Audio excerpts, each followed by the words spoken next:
السلام عليكم ورحمة الله وبركاته. أهلا بكم أصدقاء، يا رب كلكم تكونوا بخير. أنا أحس بس بشوية برد في الجو، بشوية سقعة بسيطة في الجو، أشد كيس الدقيق وأشد كيس السمنة وأبدأ أشغل الفرن. العجين بالنسبة لي هو طاقة إيجابية، بحس إن أنا بطلع فيه كل حاجة مضايقاني. اعملي زيي مش هتندمي. بخطوات مطبخ أكلة وسهرية، بتفاصيل مطبخ أكلة وسهرية.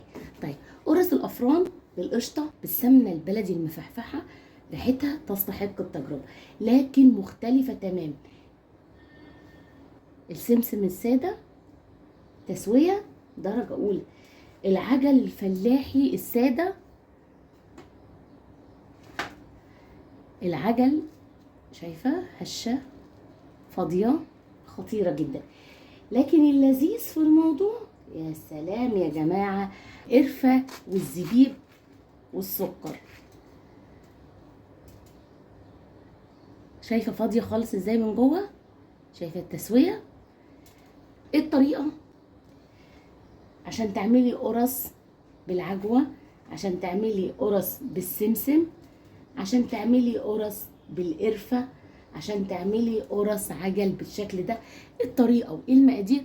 ادخلي معايا الفيديو وادخلي معايا القناة، هتلاقي المكونات سهلة جدا وبسيطة. كيلو ونص من الدقيق، كوباية من المية الدافية، هضيف عليها معلقتين كبار من السكر. هقلب السكر، هنزل عليه بكيس الخميرة 10 جرام. هقلب الخميرة وهركنها علشان تتفاعل مع السكر ومع المية الدافية. نص معلقة من الملح، معلقة من البيكنج باودر، كوباية من السمسم. بحب اعمل ميكس من كل المكونات.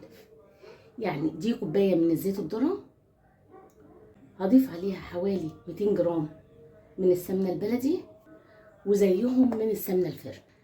بيوفر لي في السمنة، بيطعم لي القرص وبيخليها ممتازة. لكن الفكرة ان انا عايزة اخلطهم مع بعض، فهرفعهم على النار لحد لما يغلوا تماما، وبعدين هنكمل الوصفة مع بعض. هقلب الملح مع البيكنج باودر مع السمسم بالشكل ده. هو ده سر قرص الافران، ان السمنة تكون بتغلي كده، هتنزل تخلي الدقيق مبسوس وهتتجانس كلها مع بعضها. يعني السمنة البلدي هتطغي على اي حاجة، وهتخلي القرص كلها بالسمنة البلدي. انا مش هعمل حاجة غير اني هبس الدقيق مع السمنة بالشكل ده. بس طبعا السمنة تهدى شوية عشان اقدر احط ايدي فيها. اول ما تهدى السمنة اتعاملي معاها بنفس الطريقة بالشكل ده. عايزة اغلي في الدقيق كله بالسمنة. هتعملي قرص طرية لكن بطعم الكحك، مش هخلي حباية دقيق واحدة باينة. وطبعا لما السمنة تكون دافية ده بتسهل تغلغلها في قلب الدقيق. في الدقيق بالسمنة بالشكل ده، يا نهار ابيض على الخميرة، ما شاء الله يا جماعة خطيرة. هضيف على الخليط معلقتين كبار من قشطة اللبن.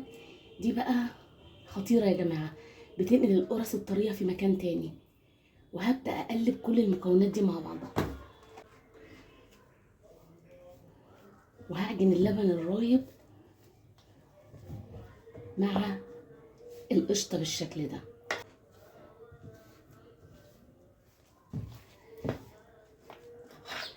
هنزل بالخميرة، مش قادرة استنى عليها اكتر من كده. عجينة القرص تفتحي فيها بالشكل ده زي الكحك بالظبط.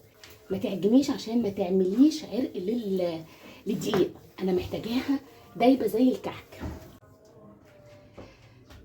عايزه اوريكي العجينه من قريب، السمسم، القشطه، الزبده، الريحه وهم. عايزه اقولك ان انا العجين بالنسبه لي، شايفه العجينه بتتقطع، انا مش عايزاها تمط بالشكل ده. عجينه حلوه جدا. عايزه اقولك ان العجين بالنسبه لي زي الصلصال بالنسبه للاطفال، بيمتص مني الطاقه السلبيه، بيغير مودي، بيوديني في مكان تاني كده. حقيقي انا بحب اروح. وهبدا اغطي العجينه واسيبها تخمر. هجهز الحشوات اللي هبدا اعملها للقرص. هي حشوه الفرن، فمحتاج حوالي 3 معالق من الزبيب،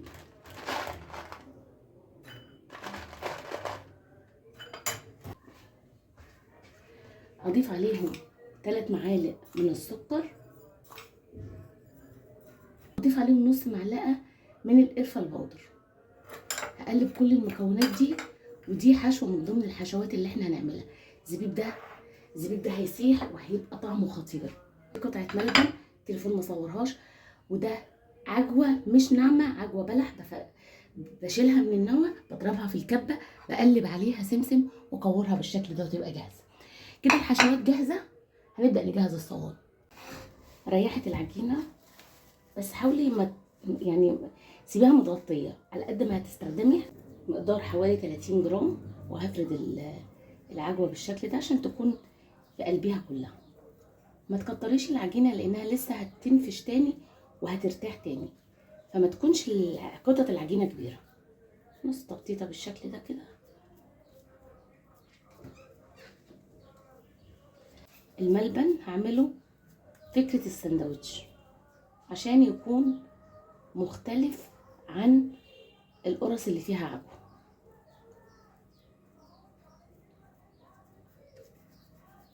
نظام سندوتش بالشكل ده.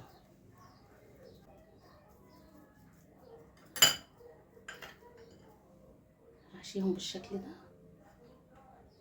بس اخليها لوحديها عشان مش كل الناس بتحب القرفه، او كل الناس القرفه بالنسبه لها محبوبه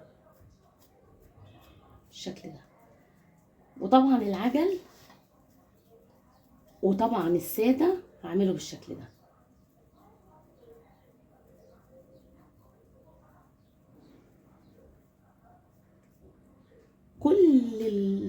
كل العجينه هشكلها بين الساده وبين الملبن وبين العجوه وبين القرفه والسكر والزبيب، وبعدين هنشوف تسويه القرص الطريه على درجه حراره، طريقه التخمير، طريقه التسويه، كل ده هنشوفه لكن بعد ما نخلص العجين. ده بسمسم ساده، وده عجل ساده، وده بالسكر والقرفه والزبيب، وده بالعجوه. هديلها بس فتحه كده عشان تبقى باينه. الملبن اللي عامل زي الساندوتش ده ملبن. هولع الفرن على درجه حراره 180، هولع من فوق وهولع من تحت. المخبوزات لازم تدخل على فرن سخن جدا عشان تنفش معانا وتاخد لون. كل قرص الافران بالطريقه اللي حضرتك شايفاها، العجل الساده، العجوه، القرفه بالسكر بالزبيب، السمسم الساده، كل قرص الافران لكن على طريقه مطبخ اكله وسهريه. وبكده اقول لك استمتعت جدا معاكي بالفيديو، يا رب اكون فدتك ولو بمعلومه بسيطه، واستودعكم الله واشوفكم فيديو تاني جديد.